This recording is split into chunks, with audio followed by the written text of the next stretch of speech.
नमस्कार, मी वास्तुकार डॉक्टर भूषण सोनवणे. वास्तुकारच्या या 16व्या एपिसोडमध्ये आपण आलेलो आहोत. वास्तुकार मानाची पैठणी हा 16वा एपिसोड आज आपला होत आहे. प्रशांत नगर ठाणे वेस्ट इथे लेक माहेरची कट्टा या संस्थेच्या माध्यमातून हा एपिसोड आपला होत आहे.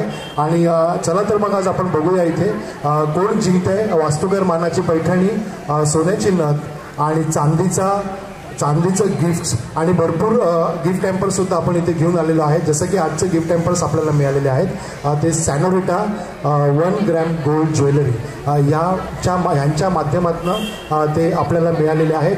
यांच्या माध्यमातून आपण इथे स्पॉन्सरशिपचे गिफ्ट वाटणार आहोत. आणि या एपिसोडमध्ये आपण बघणार आहोत कोण जिंकणार आहे वास्तुकार मानाची पैठणी.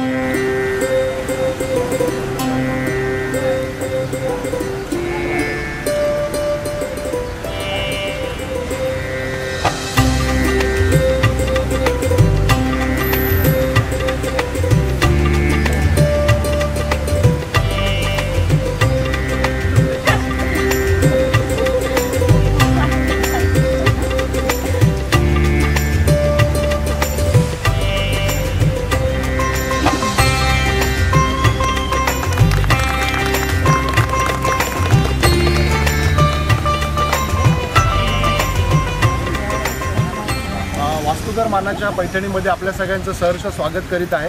आणि मॅडम तुम्ही नाव सांगायचं. शीतल नाईक.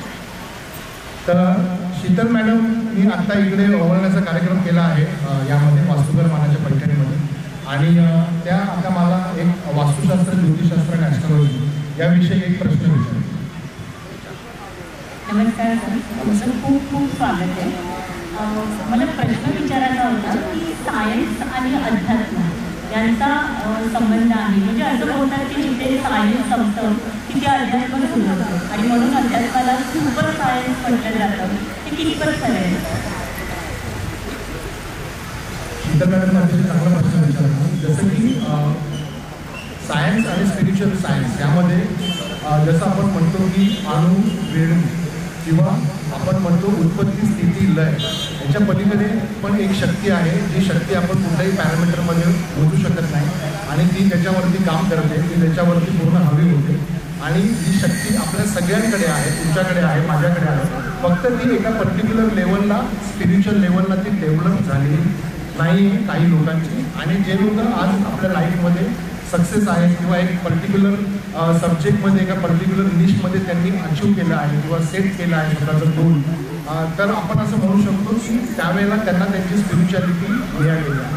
म्हणजे प्रत्येकासाठी स्पिरिच्युअलिटी ही सेम असू शकत नाही, प्रत्येकासाठी वेगवेगळी असते. प्रत्येकाचा जन्माचा एक निश असतो, त्या निशप्रमाणे या गोष्टी होत असतात. फक्त त्या आपल्याला आकलन व्हायला पाहिजे, आपल्याला त्या मान्य व्हायला पाहिजे, आपल्याला त्या आकस्मिक दृष्टीने का व्हायला पण आपल्याला त्या आयडेंटिफाय व्हायला पाहिजे. 80% लोकांना ती आयडेंटिफायच होत नाही आणि 20% लोकांना आयडेंटिफाय होतात. आता आपण ठरवायचं की आपण 80मध्ये आहोत की 20मध्ये आहोत, आणि 80वाल्याने 20मध्ये कसं जायचं हे मला विचार. आमचा ओकाला सांगतील काहीतरी ओरिजिनल सांगू का? चालेल, आमच्याकडे डुप्लिकेट चालत म्हणजे थोडं मोठं आहे. गाठ असते प्रत्येकाची बांधलेली कोणाची कोणीतरी, जोडी असते विधात्याने ठरवलेली कोणाची कोणीतरी, अपेक्षा असते प्रत्येकाची जोडीदाराबद्दलची, अपेक्षा असते प्रत्येकाची जोडीदाराबद्दलची, तो कसा असावा त्याच्या प्रतिमेबद्दलची. कुणाच्या मनात असते ती रामासारखी, तर कुणाच्या मनात असते ती कृष्णासारखी. माझी अपेक्षा होती मात्र याहून वेगळी, माझी अपेक्षा होती मात्र याहून वेगळी. तरी तुम्ही मला नका समजू उद्धटाने बोलतील, कारण राम सीता एक पत्नी व्रती असूनही मला संशय वाटतो. तर कृष्ण 16 सहस्र गोपिकांचा वाद. माझे सचिन नाही कृष्ण किंवा राम, माझे सचिन नाही कृष्ण किंवा राम, पण त्यांच्या जागी काही अंश आहे त्यांच्या सद्गुणांचा धाम. थँक्यू. खूप छान उदाहरण म्हटलं आहे शीतल मॅडम. आणि आता आपण त्यांना आपले जे स्पॉन्सर्स आहेत सॅनोरिटा 1 ग्रॅम गोल्ड यांचं एक शोरूम आहे, ठाणे वेस्ट इथे मार्केटमध्ये जायचं सामने नाक्याला. आणि ते आपले आजच्या कार्यक्रमाचे स्पॉन्सर्स आहेत. तशा अजून पण एक स्पॉन्सर्स आहेत, त्यांनी वेळोवेळी सांगितलंच तुम्हाला. पण त्यांच्याकडनं आपल्याला आपण आता देत आहोत एक गिफ्ट वाउचर आणि मॅडमला वास्तुकार मानाच्या पैठणी करून देत आहोत एक चांदीची छोटीशी.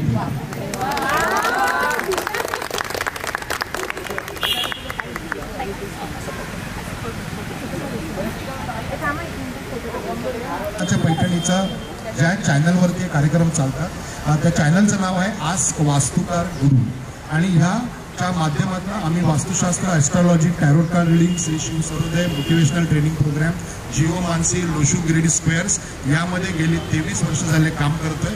आत्तापर्यंत आम्ही याच्या माध्यमातून 20,000पेक्षा जास्त लोकांना सक्सेस केलं आणि 10,000पेक्षा जास्त आमचे स्टुडंट्स आहेत जे नॅशनल इंटरनॅशनल लेवलला सुद्धा आम्ही ऑनलाईन ऑफलाईन हे एज्युकेशन लोकांना प्रोव्हाइड करतो. तर या सगळ्याच्या अवेअरनेससाठी आपण हा एक कार्यक्रम इथे ऑर्गनाईज करतो. त्याचं नाव आहे वास्तुकार मानाच्या पैठणी, वास्तुकार मानाची पैठणी. असाच एक आपला ऑनलाईन सेशनचा एक कार्यक्रम असतो आस्क वास्तुकार गुरु.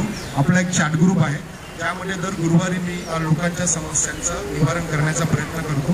दर गुरुवारी संध्याकाळी 6 वाजता त्या ग्रुपमध्ये ऑनलाईन गुगल मीटची लिंक आम्ही शेअर करतो आणि तिथे सर्वांबरोबर मी 1 तासासाठी येतो आणि सर्वांच्या समस्यांचं निराकरण करण्याचा प्रयत्न करतो.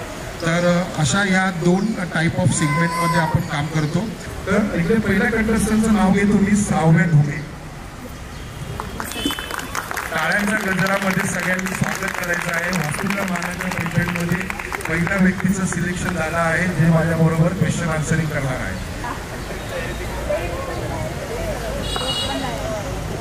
नाही आता आम्ही ठरवणार घ्यायचं की नाही घ्यायचं.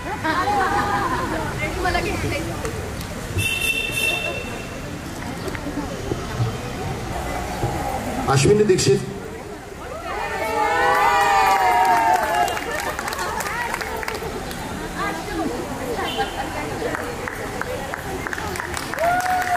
ओके, तर सगळ्यांनी टाळ्याच्या गजरात स्वागत करा.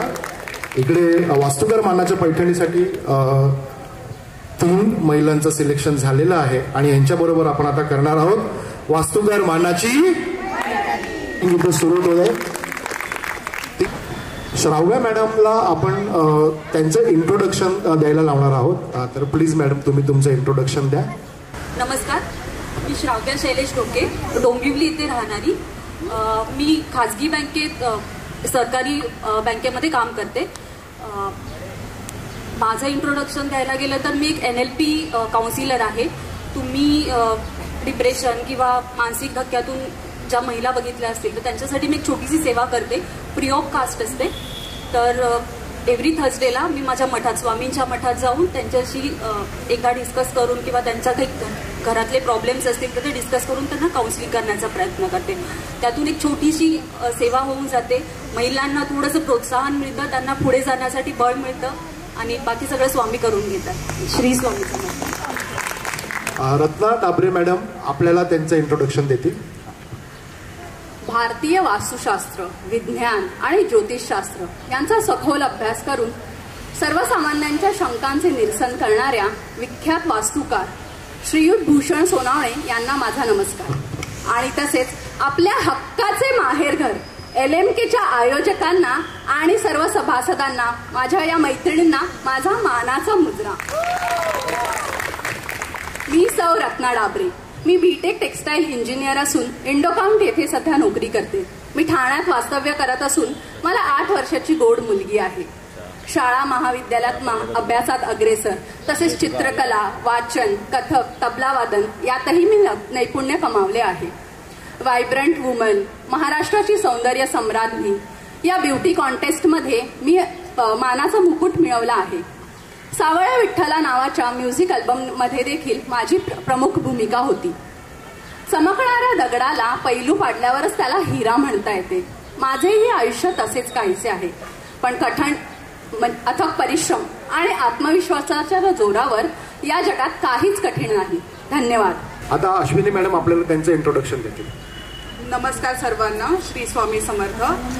पहिल्यांदा भूषण सरांचे वास्तुकार गुरु यातर्फे त्यांनी इथं की जे काय पैठणी मानाची पैठणी याबद्दल एक डिस्कशन आणि एक सुसंवाद साधण्याकरता मला संधी दिली. तसेच LMP आपला माहेरचा कट्टा जो आपल्या सर्व मैत्रिणींचा किती जीवाभावाचा आहे, त्यांनी सुद्धा ही संधी दिली, त्याबद्दल त्यांचे खूप खूप खूप आभार. माझे नाव सौ अश्विनी अनुज दीक्षित, मी ठाणे येथे राहते. मी सध्या नामांकित कंपनीत ॲडमिन या पदावर कार्यरत आहे. मला माझी 2 गोंडस मुलं आहेत आणि माझे मिस्टर सुद्धा एका नामांकित कंपनीत मोठ्या पदावर काम करतात. मला स्वतःचं असं म्हणायचं झालं तर मला नृत्याची खूप आवड आहे. तो मी कुठलं शास्त्रीय पद्धतीने कुठलंही शिक्षण घेतलं नाही, पण एक स्वतःला ती आवड आहे म्हणून मला ते आवडतं. तसेच मला वेगवेगळ्या पद्धतीच्या कविता तसेच लेख मला लिहायला आवडतात. त्याला अर्थ असो नसो, पण माझं एक प्रकारचं स्ट्रेस घालवण्याचं जे काही साधन आहे ते म्हणजे माझं लिखाण आणि माझा dance. That's it. Thank you so much. जसं की आपण बघितलं इकडे सर्व महिलांचं इंट्रोडक्शन झालेलं आहे.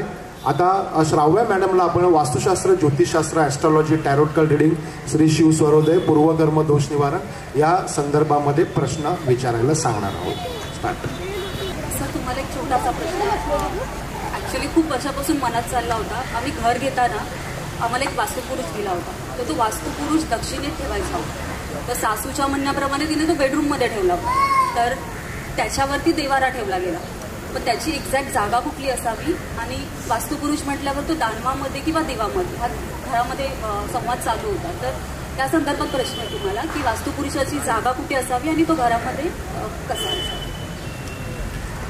काय होतं, वास्तुपुरुषाची जागा ठेवताना म्हणजे जसं की आपण बघितलं की साऊथ डिरेक्शनला जर तो ठेवला गेला, पण जर तिकडे ॲप्लिकेशन जेव्हा आपण त्याचं करतो त्यावेळेला त्याचं डिरेक्शन जर बेडरूममध्ये येत असेल आणि बेडरूममध्ये जर देवारा येत असेल तर हे पहिले ॲब्सोल्युटली रॉंग आहे, पहिली गोष्ट. दुसरा पॉईंट याच्यामध्ये असा आहे की देवारा हा नॉर्थपासून ईस्टपर्यंत आणि नॉर्थ ईस्ट हे 3 डायमेन्शन्समध्ये असायला पाहिजे. हे 3 डायमेन्शन्स तुमचे फार तर किचनमध्ये चालतात किंवा हॉलमध्ये, ड्रॉइंग रूममध्ये चालतात. आयदर तुम्हाला दुसरीकडे कुठेही बेडरूममध्ये वगैरे आपलं सांसारिक जीवन आपण जिथे जगतो तिथे तुम्ही ह्या गोष्टी अप्लाय करू शकत नाही. हे एक म्हणजे सगळ्यात महत्त्वाची गोष्ट. मग आता ईशान्य दिशा जर तुमची बेडरूममध्ये आली तर तिथे तुम्ही देवारा ठेवू शकत नाही, हे पहिले समजून घ्या.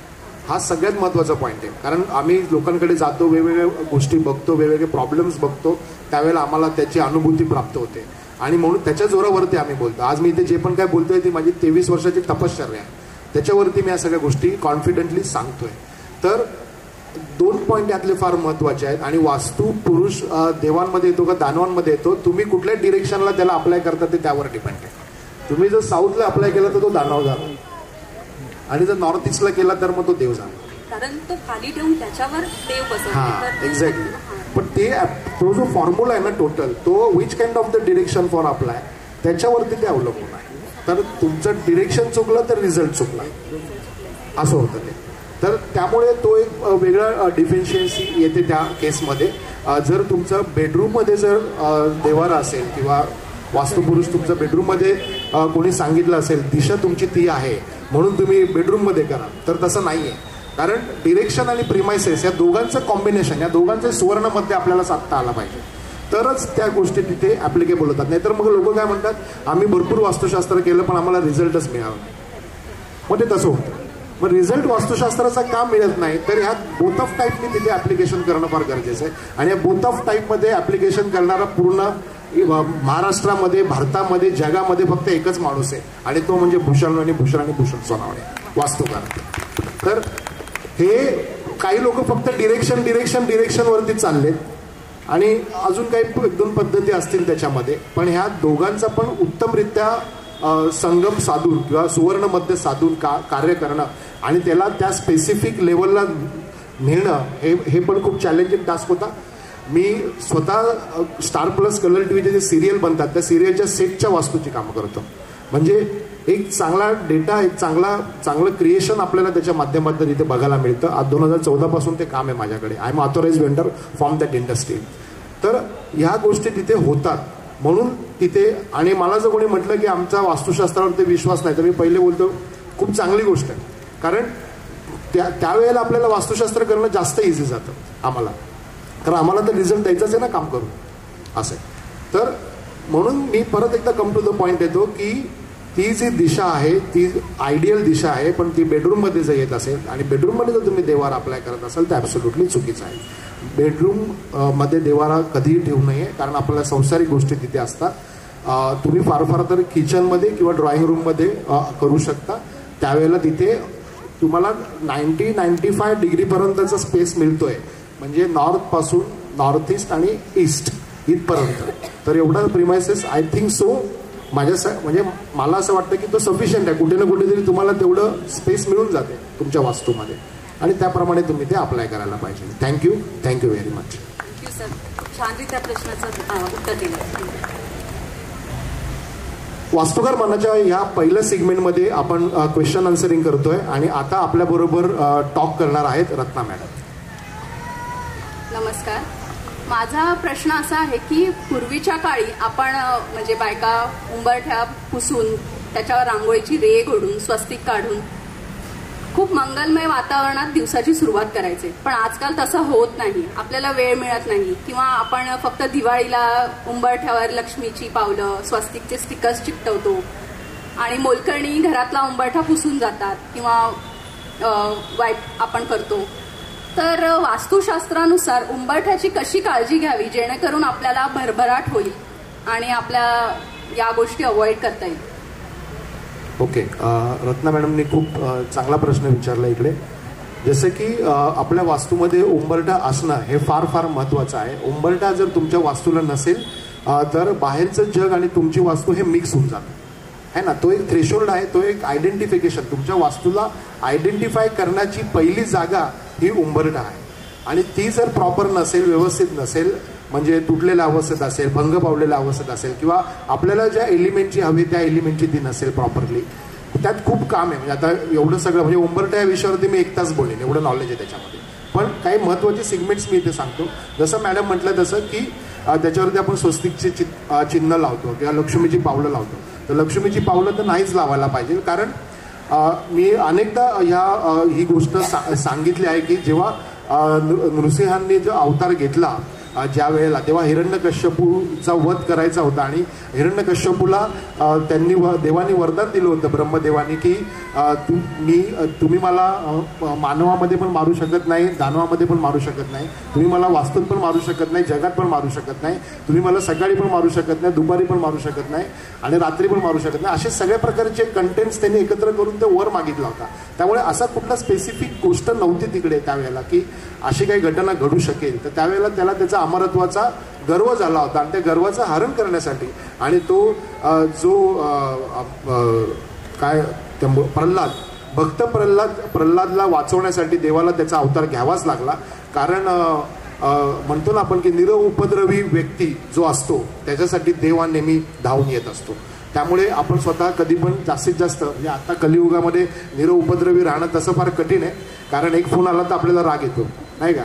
तर असं पण होतं बरेच वेळेला, पण प्रयत्न करायला काही हरकत नाही आहे. तर असा निरुपद्रवी व्यक्तीला देव जेव्हा धावा करतो देवाचा तो व्यक्ती, तेव्हा देव त्याला ॲब्सोल्युटली त्याचं फीडबॅक देत असतो, आपल्याला पण देत असतो. फक्त आपण त्या लेवलला जायला पाहिजे पहिली गोष्ट. तर अशी घटना तिथे घडली, आणि त्यावेळेला देवाने जो अवतार घेतला, देवाने कुठल्या हत्याराचा वापर केला नाही, कारण हत्याराचा देवाचा पण होता, त्यांनी नखांचा वापर केला. त्याच्यानंतर त्यांनी वास्तूही नाही बघितली आणि जगही नाही बघितलं. त्याच्यामधली जागा होती ती म्हणजे उंबरठा, आणि त्या ठिकाणी जाऊन ज्या वेळेला त्यांनी मारलं त्यावेळेला ती वेळ होती, दिवसही नव्हता, रात्रही नव्हती, दुपारही नव्हती, ती होती संध्याकाळ, तिन्ही सांजेला. म्हणून आपण स्पेसिफिक तिन्ही सांजेला तेवढं इम्पॉर्टन्स देतो आपल्या संस्कृतीमध्ये, आपल्या भारतीय संस्कृतीमध्ये तेवढं इम्पॉर्टन्स आपण का देतो, तर त्याचं कारण ते आहे. त्यावेळेला ते ठिकाण फार महत्त्वाचं आहे, ती जागा फार महत्त्वाची आहे, आणि ते आयडेंटिफाय होणं पण फार महत्त्वाचं आहे. म्हणून तिथे लक्ष्मीची पावलं लावलेली आम्ही कधी पण अवॉइड करायला सांगतो, की लावू नका म्हणून सांगतो. म्हणजे कर्तव्य व्यक्ती काम करतोय, लक्ष्मी बाहेर शोधतोय तर बाहेरही नाही, घरात शोधतोय तर घरातही नाही, मग कुठे ती उंबरठ्यावर असं होतं. तर ह्या गोष्टी तिकडे आम्हाला बघायला मिळतात. मग तिथे असे स्टिकर्स लावणं किंवा प्रेशियस सिम्बॉल्स लावणं आम्ही टाळतो. मग बाकी मग खूप कस्टमाइज आहे ह्या गोष्टी, म्हणजे प्रत्येक व्यक्तीच्या डेट ऑफ बर्थप्रमाणे त्यात काही गोष्टी आम्ही सजेस्ट करत असतो. आता एवढं डिटेल्समध्ये जाणं योग्य नाही, म्हणजे त्याला तसं कंटेंट आउटपुट पण द्यावं लागतं आम्हाला. पण या महत्त्वाच्या गोष्टी याच्यामध्ये मी डेफिनेटली सांगतो, कॉन्फिडेंटली सांगतो. आणि म्हणजे उंबरठ्याचे 2-3 फॉर्म्युले एकदम कॉन्फिडंट आहेत. म्हणजे मी 1 लाख रुपये घेतले ना तरी सुद्धा प्रॉब्लेम सॉल्व्ह करतो. 2-3 फॉर्म्युले एकदम कॉन्फिडंट आहेत, म्हणजे शुअर शॉट रिझल्ट मिळतो म्हणजे मिळतोच, अशी परिस्थिती आहे ना. Thank you madam. अध्यात्म आणि बुद्धिमत्तेच्या या प्रश्नाला मला उत्तर दिल्याबद्दल भूषण सरांचे धन्यवाद. वास्तुकार मानाच्या पैठणीमधले पहिलं सेगमेंटमधलं 3रं क्वेश्चन आन्सरिंग आपण इथे करतो आहोत. आणि त्याच्यानंतर आपल्याला इकडे भेटायला येणार आहेत लाहोटी मॅडम. अश्विनी मॅडम आपल्याला इकडे विचारणार आहेत वास्तुशास्त्र ज्योतिषशास्त्र या विषयावरती पहिला प्रश्न.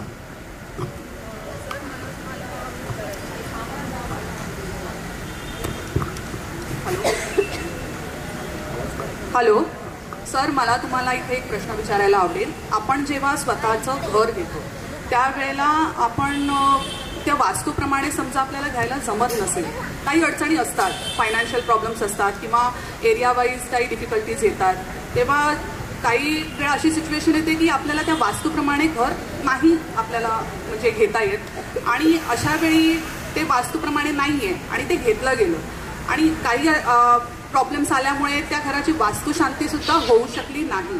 अशा वेळी फेंगशुई जे एकार्थी एक वास्तुशास्त्रच आहे त्याची मदत आपण कशी घेऊ शकतो? म्हणजे असं आपण वास्तुशास्त्र आहे जेवढं पॉवरफुल आहे तेवढं फेंगशुई सुद्धा हे शास्त्र आता नवीन, तसं नवीन नाही म्हणता येणार, पण बऱ्याच जणांमध्ये अजून फेंगशुई नेमकं काय शास्त्र आहे याची माहिती नाही आहे, मला स्वतःला सुद्धा नाही आहे. तर जर का मी वास्तुशास्त्राप्रमाणे घर घेतलं नाही आहे, माझ्या घराची वास्तुशांती झालेली नाही आहे, तर मग मी फेंगशुईची मदत घेऊन माझ्या घरातल्या प्रॉब्लेम्स किंवा जे काही अडथळे आहेत ते कसे दूर करू शकतो? पहिली गोष्ट तर मी तुम्हाला सांगू इच्छितो की मी पहिले तर फेंगशुई कन्सल्टंट आहे. Actually I am well educated with this area in feng shui consultant. म्हणजे मी पहिला जो माझा सब्जेक्ट होता R&Dचा आणि एज्युकेशनचा आणि वर्किंगचा जो एरिया होता तो या शब्दापासून सुरुवात झाली. त्यामुळे ह्या गोष्टी मी 20-22 वर्षापूर्वीच्या गोष्टी करतोय आज. तर पहिले फेंगशुई कन्सल्टंट हा महत्त्वाचा विषय याच्यामध्ये. सेकंड थिंग मग नंतर बाकीच्या गोष्टी मी डेव्हलप करत 6-7 वर्ष त्याच्यामध्ये पूर्ण काम केलं आणि त्याच्यानंतर मग 2007 पासून कमर्शियल कन्सल्टन्सी चालू केली ते टिल डेटपर्यंत. पण मॅडम जसं म्हटलं तसं की एकतर वास्तुशास्त्र हा एक वेगळं सायन्स आहे आणि वास्तुशांती हे एक वेगळं सायन्स आहे. मंत्र उच्चारांच्या जोरावरती आणि काही थिंग्स वापरून तिथे आपण त्या स्पेसिफिक एनर्जी त्या वास्तूमध्ये आपण इन्क्रीज करत असतो. आणि वास्तुशास्त्रामध्ये काय करतो आपण तर आपलं 5 एलिमेंट्स आणि आपले एलिमेंट्स याला ट्यून करण्याचं काम तिथे करत असतो. कमी जास्ती प्रमाणामध्ये करून आपल्याला specific health, wealth, relation, after marriage, before marriage, prosperity, productivity, happiness या सगळ्यांमध्ये आपण काम करत असतो वास्तुशास्त्रामध्ये. मग 5 एलिमेंट्स ट्रान्सफॉर्मेशन यामध्ये फार महत्त्वाचं आहे. 5 elements 3 type of the 5 elements इथे केलं जातं. एक म्हणजे गॅलेक्सीच्या रिलेटेड असलेलं 5 एलिमेंट, दुसरं म्हणजे आपल्या वास्तूशी रिलेट करणारं 5 एलिमेंट्स, आणि तिसरं म्हणजे प्रत्येक व्यक्ती इथे बसलेली कुठल्या ना कुठल्या तरी एलिमेंट जे आहे, म्हणजे हे वॉटर आहे, हे वूड आहे, मी अर्थ आहे, हे मेटल आहे, ते फायर आहे, प्रत्येक व्यक्तीचं एक ट्रान्समिशन एनर्जी आहे. मग ह्या सगळ्या गोष्टी तिथे कॅल्क्युलेट केल्या जातात. मग त्यावेळेला तसे मग त्याचे वास्तूमध्ये तसे रिझल्ट्स मिळतात. मॅडमचा प्रश्न असा होता की जर वास्तुशास्त्र करायला मिळालं नाही तर वास्तू घेतली तरी चालते का? तर मी त्याला नाही म्हणेल. कारण काय होतं, एखादी गोष्ट आपल्याला आपल्या मनासारखी मिळाली नाही तोपर्यंत ती करू नये. कारण कॉम्प्रोमाइज किती प्रमाणात करायचा किंवा हा प्रत्येकाचा व्यक्तिशः विषय आहे. पण मी नेहमी सल्ला देताना असा देईल की जोपर्यंत तुम्हाला आयडियल वास्तू मिळत नाही तोपर्यंत तुम्ही घेऊ नका. कारण मी खूप जवळून बघितल्या ह्या गोष्टी आणि खूप जवळून बघितल्या लोकांना त्रास किती होतो आणि लोकांना किती प्रमाणात, म्हणजे विश्वास नसलेली माणसंसुद्धा त्यावेळेला विश्वास म्हणजे हतबल होतात आणि विश्वास ठेवायला लागतात.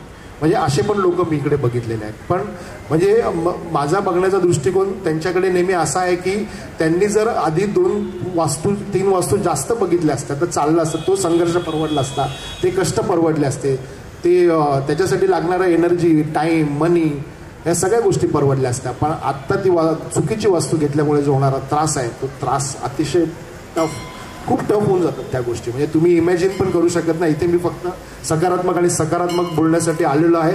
एखादा 1-2 वाक्यांमध्ये मला कॉन्टेंट शिवाय जाताच येत नाही तर मी काही बोलेलही. पण माझा प्रयत्न आहे असा पूर्ण, तुम्ही माझं पूर्ण चॅनल बघा, तुम्हाला माझं पूर्ण चॅनल 1.25 लाख वेळा व्ह्यूवरशिप मिळाली माझ्या आस्क वास्तुकार गुरु या यूट्यूब चॅनलला.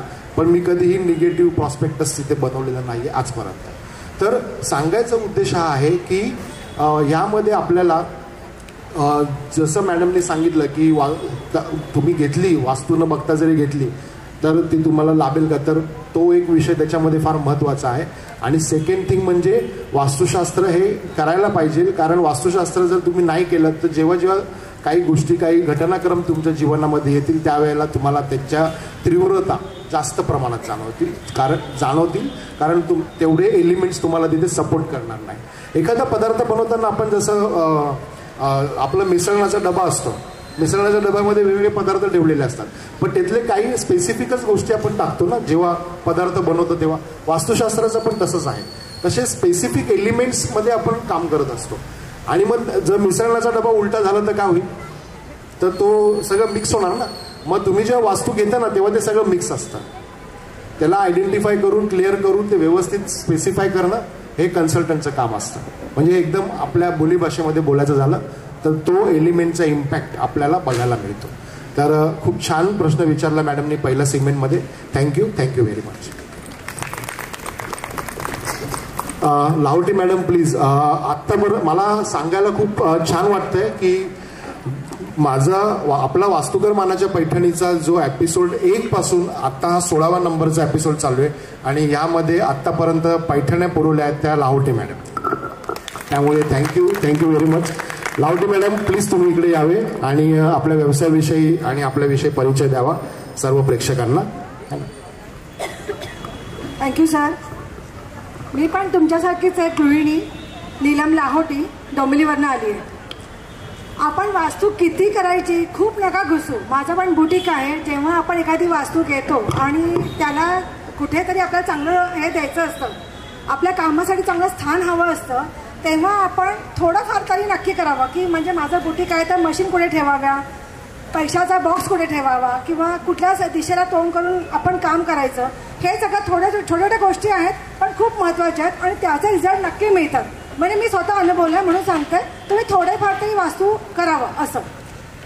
आता ज्या पैठण्या दिल्या आहेत त्यांचे मी एक्झिबिशन्स पण करते. सोनी पैठणी तुम्हाला सगळ्यांना माहिती असतील येवल्याचे. फक्त पैठणी नाही तर सगळ्या प्रकारच्या साड्या आहेत. तर मी सगळ्या महिलांना आवर्जून सांगेन की तुम्ही भेट नक्की द्या आणि आल्यानंतर मला भेटल्यावर जा, भेटल्याशिवाय जाऊ नका, म्हणजे परत आपली ओळख होत राहील. नक्की नक्की नक्की आणि मला चांगलं वाटेल. आणि धन्यवाद. छोट्या टिप्स मी सरांकडनं घेत असते आणि रिझल्ट मला नेहमीच चांगला मिळतो. थँक्यू. नाही आणि मी तुम्हाला गॅरंटीने सांगतो की ज्या वेळेला तुम्ही आपल्या कार्यक्रमाची पैठणी बघाल ना त्यावेळेला तुम्ही यांच्याकडे नक्की जा, ही शुअरिटी. कारण आज 15-16 एपिसोडला कंटेस्टंटली विदाऊट एनी कंडिशन मॅडमनी पैठण्या वेळोवेळी पुरवल्या. कशाही तुम्ही बोला काय करायचं फक्त. म्हणजे एक एपिसोड एक तर आमचे कुठे भलत्या ठिकाणी आमचा फिरता रंगमंच आहे, फिक्स नाही आहे काही. तर मॅडमनी खूप अरेंजमेंट खूप कष्ट घेतले त्यांनी प्रत्येक एपिसोडच्या मागे आणि आमच्यापर्यंत पैठण्या वेळोवेळी पोहोचवल्या आणि सगळ्या दिलेल्या पैठण्या सर्व प्रेक्षकांना कंटेस्टंट्सला अतिशय आवड. म्हणजे हा त्याचा रिझल्ट आहे, आउटपुट आहे त्याचं. खूप छान वाटलं. Thank you very much Lahoti madam, तुम्ही एवढे लांब आलात आमच्या कार्यक्रमासाठी. वास्तुकर मानाच्या पैठणीच्या दुसऱ्या सेगमेंटकडे आपण आलेलो आहोत आणि दुसऱ्या सेगमेंटमध्ये श्राव्या मॅडम आपल्याला प्रश्न विचारतायत पुन्हा एकदा. सर माझा दुसरा प्रश्न असा आहे की लग्नाआधी आपली नावरस असते आणि एक लग्न रास असते. तर माझं लग्नाआधीचं नाव आणि लग्नानंतरचं नाव जेव्हा चेंज होतं तर त्यानंतर आयुष्यात घडलेल्या ज्या घटना होत्या त्यात खूप तफावत होती. तर त्याचा काही फरक पडतो का, म्हणजे कारण ते बघितलं नव्हतं त्यासाठी. एक्झॅक्टली हा प्रश्न मला वारंवार विचारला जातो आणि या प्रश्नाचं उत्तर मी नेहमी सांगतो की आता ते होतं बरोबर आहे पण त्या गोष्टी थोड्या आयडेंटिफाय करून थोड्या बघून केलेल्या तर जास्त बेटर राहील. कारण असं होतं बरेच वेळेला की अ नावाची व्यक्ती असेल तर ती मेष राशीची असते आणि स नावाची असेल तर मग ती कुंभ राशीची असते. मग हे दोन्ही पण क्रॉस आहेत. मग आपण आधी मेषप्रमाणे आयुष्य जगलो आणि नंतर शनीप्रमाणे आयुष्य जगलो असा त्याचा अर्थ होतो. किंवा अजून पण याच्यामध्ये वेगवेगळे सिगमेंट आहेत, पटकन काढावं म्हणून मी हे सांगितलं. तर मला असं वाटतं की हे आपण आधी थोडं आयडेंटिफाय करून घ्यावं कन्सल्टंटला विचारून किंवा थोडं त्याचा अभ्यासपूर्वक गोष्टी करायला पाहिजे. नाहीतर मग जीवनशैली जी आहे आपली ती लग्न आधीची वेगळी होते आणि लग्नानंतरची वेगळी होते हे आमच्या निदर्शनास आलेलं आहे. Thank you very much madam. Thank you sir, खूप छान प्रश्नाचं उत्तर दिलं. वास्तुकर मानाच्या पैठणीमध्ये आपल्याला दुसऱ्या सेगमेंटमध्ये दुसरा प्रश्न विचारत आहेत रत्ना मॅडम. माझा दुसरा प्रश्न असा आहे की कुंडलीत जर गंडयोग असेल आणि त्या गंडयोगाची शांती देखील सांगितली असेल पण काही कारणास्तव ती त्यावेळेस केली नाही, तर मग ती आपण नंतर कधी करू शकतो आणि जर ती शांती केलीच नाही तर काय होईल? कुंडलीमध्ये आपल्या जीवनामध्ये वेगवेगळ्या प्रकारच्या गोष्टी घडत असतात, विपरीत घटना पण आपल्या जीवनामध्ये घडत असतात. त्या ज्यांच्या जीवनामध्ये घडतात देव करू तसं कोणाच्या जीवनामध्ये घडू नये. मी नेहमी जवळून बघतो या सगळ्या गोष्टी. तर ह्याला आपण आपल्या साधारण भाषेमध्ये किंवा ज्योतिषीय भाषेमध्ये गंडांतर असं म्हणतो. तर सर्वसाधारणपणे गंडांतर आपल्या जीवनामध्ये प्रत्येक व्यक्तीच्या जीवनामध्ये दर 7 वर्षांनी बदल होत असतो, है ना. दर 7 वर्षांनी तुमचे ऑर्गन म्हणजे इंटरनल एक्सटर्नल ऑर्गन्स चेंज होत असतात, माइंड चेंज होत असतो, विचार चेंज होत असतो, तुमचे ओरा लेवल चेंज होत असतात, तुमचे थॉट प्रोसेस चेंज होत असतात. All kind of things change there in every 7 year. मग ह्याचाच इम्पॅक्ट, त्या ग्रहांचा इम्पॅक्ट आपल्याला डिस्ट्रिक्ट सायकलच्या पद्धतीने होतो, म्हणजे डिस्ट्रिक्टिव्ह सायकलच्या पद्धतीने तो होतो. त्याला आपण म्हणजे हे झालं सायंटिफिक. मग त्याला आपण आपल्या भाषेमध्ये काय म्हणतो तर गंडांतर असं म्हणतो. मग आता गंडांतर त्या स्पेसिफिक एजमध्ये, त्या स्पेसिफिक आंतरदशा, स्पेसिफिक महादशेमध्ये आपल्याला तो क्लेरिफाय करावा लागतो. जसं मॅडमने म्हटलं की काही उपाय असतात, काही विधी असतात किंवा काही गोष्टी असतात, शांती असते वगैरे. मग त्या करायला पाहिजे का? तर अध्यात्मामध्ये काही इतरही मार्ग आहेत, जे मार्ग आम्ही आमच्या पद्धतीने शोधून काढले आहेत. मी सुद्धा कुठल्या तरी गुरूंबरोबर राहून या गोष्टी शिकलेलो आहे ना. गुरु शिष्य परंपरेतून या गोष्टी माझ्याकडे आलेल्या आहेत आणि त्यालाच मी पुढे फॉलो करतो आहे आणि त्याच्यातनं आज मला हजारोनी लोक फॉलो करत आहेत ह्याच्यामध्ये.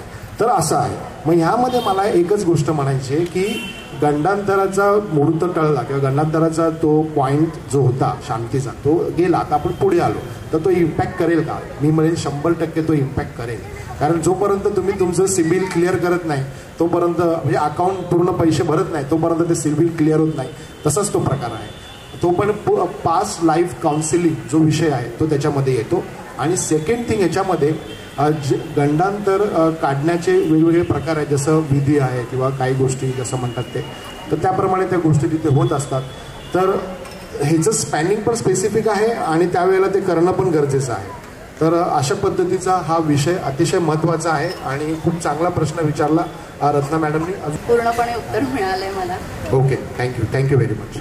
धन्यवाद सर. वास्तुकर मानाच्या पैठणीमध्ये दुसऱ्या सेगमेंटमधला तिसरा प्रश्न विचारतात आपल्याला अश्विनी मॅडम.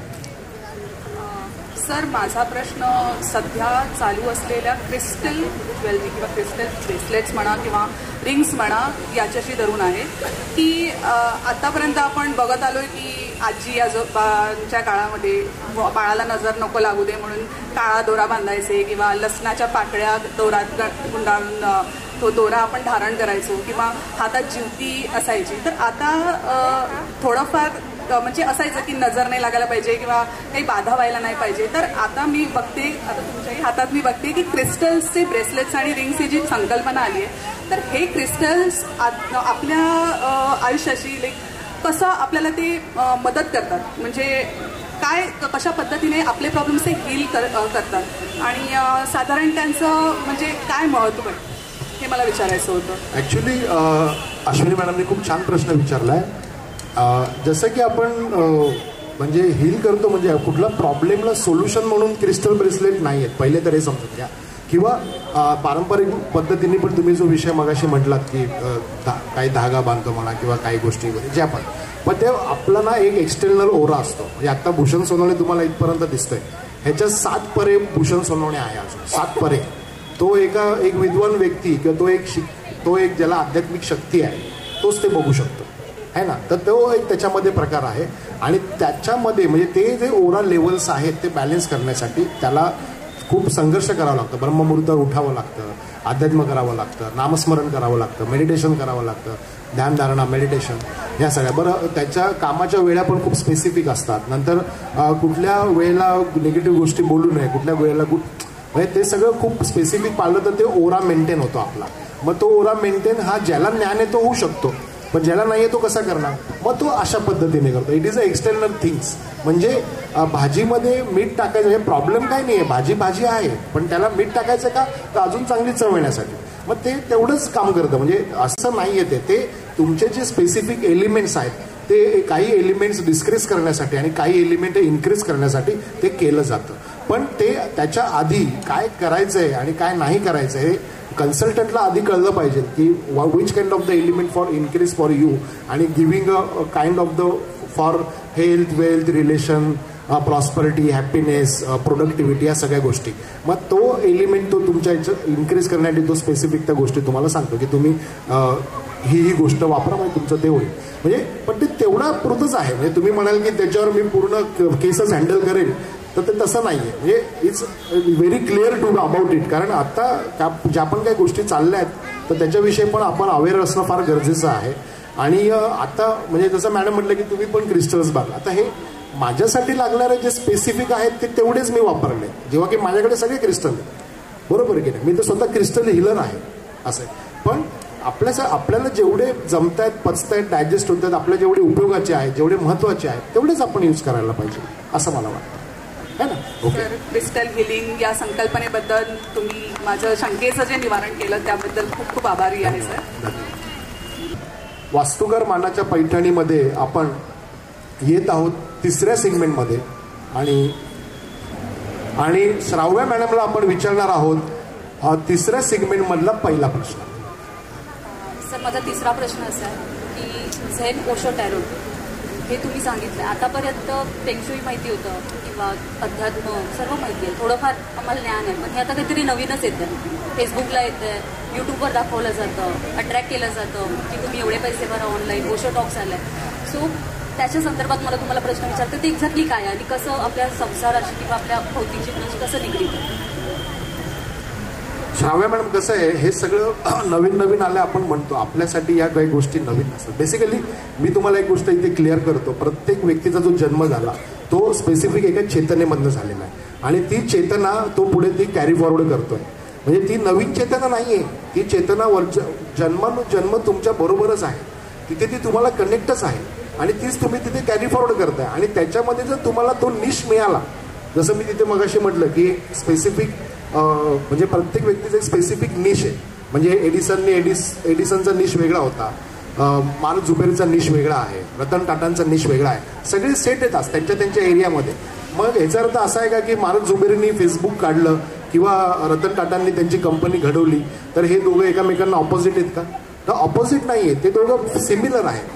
कंटेंट जरी वेगवेगळं असलं तरी त्यांनी तिथपर्यंत ते प्राप्त केलं. तर हे प्राप्त केलं ते काय आहे तर त्या चेतना आहे. तर ह्या सगळ्या त्या चेतना आहेत. त्या चेतनाचा अभ्यास ह्या चेतना आपल्याला लोकांच्या चेतना नाही ओळखायच्या आहेत. आपल्याला स्वतःच चेतना ओळखायची आपली स्वतःची चेतना आपल्याला डिटेक्ट करायची. तर ह्या सगळ्या गोष्टी फक्त त्यापर्यंत जाण्याचा जो मार्ग आहे तो वेगवेगळ्या पद्धतीने इथे सांगितला जातो वेगवेगळ्या पद्धतीने केला जातो. आता हे लोक कितपत करतात किंवा काय कसं करतात मला माहीत नाही पण आपल्याकडे मात्र हे अशा पद्धतीने काम केलं जातं. तर आम्ही जेव्हा कन्सल्टंट तुमच्या लाईफमध्ये काय करतो तर कन्सल्टंट तुम्हाला तुमची चेतना प्राप्त करून देण्यासाठी मदत करतो.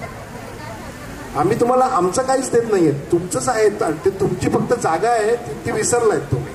ते तुमची जी चावी आहे ती हरवली आहे ती फक्त मिळवून देण्याचं काम आम्ही करतो. ज्या whenever you reach your place आणि मग तुम्ही अरे सर एकदम मस्त झालं काम आता. म्हणजे हे असं आहे. पण हे आता मार्केटमध्ये काय करतात किंवा कोण काय याच्याशी मला काही देणं घेणं नाही आहे. बेसिकली काय होतं माझा गुरूंनी माझा जो निश दिला किंवा गुरूंनी मला ज्या पद्धतीने शिकवलं ज्या गोष्टी सांगितल्या त्या आम्ही आत्मसात केल्या. आम्हाला पण संघर्ष कष्ट करावे लागले. असं काय एवढं इझी नव्हतं सगळं. पण तिथपर्यंत प्राप्त होण्यासाठी ते जेव्हा गोष्टी मिळाल्या त्याच्यानंतर त्या गोष्टी झाल्या आणि हजारो लोकांना त्याचा पॉझिटिव्ह रिझल्ट मिळतो आहे. पत्ते ते दाखवतात म्हणजे ते एक्झॅक्टली काय असतं. हां तर काय होतं बरेच वेळेला काय होतं आपल्या ज्या चेतना असतात ना त्या इनबॅलेन्स होतात आणि त्या म्हणजे साधारण मगाशी म्हटलं मी 80% लोकांच्या त्या इनबॅलेन्सच असतात कारण त्यांची थॉट प्रोसेस. मग 20% लोक त्याच्यामध्ये सक्सेस असतात किंवा त्यांचे निश त्यांना मिळालेलं असतं म्हणून ते आपण असं म्हणू शकतो. मग ज्यांचं डिस्टर्ब आहे त्या डिस्टर्बमधलं कुठलं kind of the energy disturb आहे डिटेक्ट कसं करणार. मग आता तुम्ही इकडे आलात 10 लोक जर माझ्याकडे आलात आणि तुम्ही तुमचे वेगवेगळे प्रॉब्लेम्स मला सांगितले तर मी तुम्हाला सांगितलं त्याच्यावरती उपाय सांगितला. हे तुम्ही मला प्रॉब्लेम सांगितले मी उपाय सांगितला. हाऊ कॅन यू शो दिस. तुम्ही दाखवणार कसं पहिले ते दाखवा मला कशात तरी दाखवा. मग ते मी टॅरोट कार्डमध्ये दाखवतो आणि ते रिअल आहे. रिअल म्हणजे कसं पहिले मी 90% बोलायचो आता मी 100% बोलतो. आता ही प्रॅक्टिस आहे बोला गुरूंचा आशीर्वाद आहे बोला काय म्हणायचं ते म्हणा, किंवा जे पण काय, किंवा आमच्या आधीच्या क्लायंटचा एक ट्रस्ट लेवल बिल्ड झाल्यामुळे आम्हाला लाभलेले ब्लेसिंग म्हणा, तर तसे असू शकतं. पण मृत्यू पावल्यानंतर माणूस कुठल्या जन्मात गेला हे पण आम्ही सांगतो. अजून काय सांगायला पाहिजे? किंवा टॅरोट कार्ड रिडिंगच्या माध्यमातून खूप व्हॅलिड प्रश्नांची उत्तर आम्ही देतो. जॉब लागेल का, लग्न होणार आहे का, या व्यक्तीशी लग्न करू का, या व्यक्तीशी रिलेशन तुटणार आहे का, हे तुटलेलं परत जुळणार आहे का, बिझनेसमध्ये पैसे टाकू का, शेअर मार्केटचा बिझनेस करू का, पुढे काय घडणार आहे हे सांगतो, मागे काय घडलंय ते पण सांगतो, प्रेझेंटमध्ये काय आहे ते पण सांगतो. Tarot card reading, Zen Osho tarot card reading तुमच्या चेतनेमध्ये जे डिस्टर्बन्स आहेत ते डिस्टर्बन्स डिटेक्ट करण्याचं काम आम्ही करतो. आणि किती मिनिटात? फक्त 2 मिनिटात. मॅगी बनवायला किती वेळ लागते? आमचा पण तेवढाच क्लेम आहे. म्हणजे चांगलं आहे, म्हणजे हे नवीन काहीतरी अट्रॅक्ट करण्यासारखं आहेच, पण त्याच्यातून खूप काही लगेच मिळू शकतो. म्हणजे वास्तुशास्त्रामध्ये आपण ज्योतिषशास्त्र जातो, वास्तुशास्त्र खूप काही करायला जातो, इथे आपल्याला लगेच. झेन टॅरोट कार्ड का करावं लागलं मी तुम्हाला सांगतो. कुंडलीसाठी लोक येतात, सर आमची डेट ऑफ बर्थ बरोबर नाही आहे, आमची डेट ऑफ प्लेस बरोबर नाही आहे, आम्हाला माहितीच नाही, आमच्या पूर्वजांनी डेट ऑफ बर्थ, आम्हाला जन्म वेळच माहिती नाही. मग आता काय कुंडली watch which kind of the base for this? कारण जर तुमच्या वेळा बदलल्या, तारखा बदलल्या, जागा बदलल्या, वी कांट रीच दॅट कुंडली, आपण नाही जाऊ शकत तिथपर्यंत. आणि आमचा बेस्ट होता. मग आता हे नुसतं कार्ड दाखवून करून नव्हतं, तर त्याला ध्यानधारणा, मेडिटेशन त्या लेवलला नेणं गरजेचं होतं. त्यात बरेच वर्ष गेले, तेव्हा ते बरोबर आलं. असं तेव्हा ते बरोबर आहे. हां बरोबर, एक्झॅक्टली. हे मी तुम्हाला एकदम क्लिअर सांगतो. तुमच्या ज्या चेतना आहेत ना, एक्सटर्नल चेतना, एक्सटर्नल ज्या फ्रिक्वेन्सीज बिघडल्या आहेत त्या आम्ही डिटेक्ट करतो आणि त्या कार्डामध्ये इन्सर्ट करतो आणि त्याच्याप्रमाणे ते कार्ड बरोबर आहे. एवढं परफेक्ट काम, एवढं परफेक्ट. आणि एवढं जर परफेक्ट कोणी बोलणार असेल ना तर मला प्लीज त्याला भेटायचं आहे. माझे पण खूप प्रॉब्लेम्स आहेत, आहे की नाही? चला, थँक्यू व्हेरी मच. आणि वास्तुकार मानाच्या पैठणीच्या 3ऱ्या सिगमेंटमधला दुसरा प्रश्न रत्ना मॅडम आपल्याला विचारते. माझा आत्ताचा प्रश्न आहे की संसार रूपी रथाची 2 चाकं म्हणजे नवरा आणि बायको, आणि आपल्या घरातलं मुख्य म्हणजे आपलं किचन, स्वयंपाकघर. तर स्वयंपाकघरात अशा कुठल्या बदलांमुळे किंवा कुठल्या काय असे आपण उपाय केले पाहिजे की नवरा बायकोतले वादविवाद, तंटे दूर होतील आणि आपली एकत्र प्रगती होईल? रत्ना मॅडमने खूप महत्त्वाचा विषय विचारला आहे, कारण हा सगळीकडे साधारणपणे या गोष्टी बघायला मिळतात. याचं कारण म्हणजे तणाव आहे. म्हणजे रिलेशनशिपमध्ये डिस्टर्बन्स आहे का? तर नाही, तणाव आहे. तणाव आल्यामुळे रिलेशनशिपमध्ये डिस्टर्बन्स येतो. मग तो येऊ नये म्हणून आपण काय करायला पाहिजे? तर 2 गोष्टी मी ते सांगतो. ज्या वेळेला तुम्ही तुमच्या किचनला कलर करा, डिरेक्शन कुठलंही असो, एक तर parrot green light dark colour वापरणे first of all. Secondly lavender colour dark और ग्रीन वापरणे, हे डार्क आणि लाईट वापरणे, लव्हेंडर कलर, हे 2 कलर आहेत. दुसरा पॉईंट याच्यामध्ये असं आहे, गॅस जेव्हा बंद असतो तेव्हा त्याच्यावरती काही ठेवायचं नाही. माझ्या यूट्यूब चॅनलला 1000 वेळा सांगितलं आहे, 1000 वेळा, की गॅस बंद असतो तेव्हा त्याच्यावरती काही ठेवायचं नाही. एका क्लिकमध्ये गॅस चालू झाला पाहिजे. आणि प्रत्येक वेळेला बर्नर आपला टिक टिक टिक टिक करायचा गेला की मग तुम्ही तुमचे प्रयत्न आणि गॅस जेव्हा चालू होणार तेव्हा त्याला मिळालेला रिस्पॉन्स, म्हणजे ATM कार्ड आपण 3 वेळा टाकलं, पैसे आले नाही, 3ऱ्यांदा पैसे आले. जॉब शोधायला आपण 3 वेळा गेलो, 4थ्यांदा जॉब मिळाला. लग्नासाठी मुलगी 3 बघितल्या, 4थी मुलगी फायनल झाली.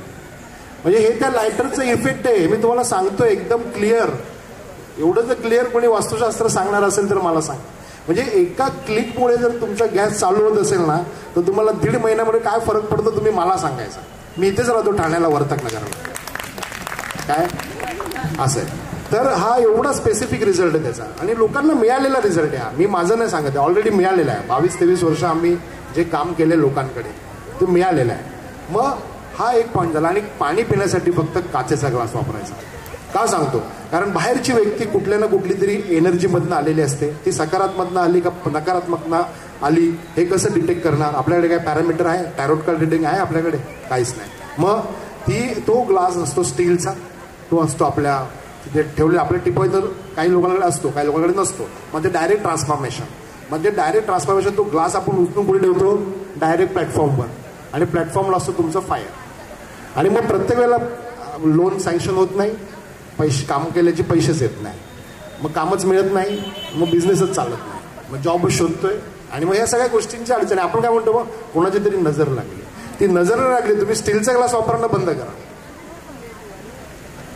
एलिमेंट काम करतंय, नजरेचा विषय नाहीये. बघा, आम्ही अंधश्रद्धा पसरवायला नाही आलो, आम्ही सायंटिफिक प्रूव्ह करायला आलो.